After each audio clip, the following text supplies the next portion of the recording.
100% ഗുണനിലവാരമുള്ള ചെടികൾക്കായി അയാൻ നഴ്സറി ഉപ്പുവള്ളി.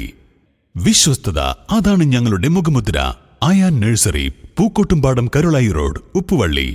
പൂക്കോട്ടുംപാടം വില്ലുത്ത് മഹാക്ഷേത്രത്തിൽ തിരുവാതിര ആഘോഷിച്ചു. വിശേഷാൽ പൂജകൾക്ക് ക്ഷേത്രം ശാന്തി മധു നമ്പൂതിരി പെരിഞ്ചേരി കാർമ്മികത്വം നൽകി.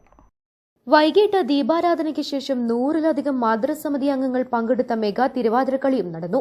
മാതൃസമിതി ഭാരവാഹികളായ ശ്രീലത ദിലീപ്, പി സുജാത എന്നിവർ നേതൃത്വം നൽകി. ക്ഷേത്ര ഭാരവാഹികളായ K P Subramanian, Mattathil Radhakrishnan, K Satheesan, മറ്റ് ഭാരവാഹികൾ, മാതൃസമിതി ഭാരവാഹികൾ, ഭക്തജനങ്ങൾ എന്നിവർ പങ്കെടുത്തു.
News bureau, Pookkottumpadam. സ്വന്തം ഹൈസ്പീഡ് ഇന്റർനെറ്റ്, നമ്മുടെ സ്വന്തം ഇന്റർനെറ്റ്.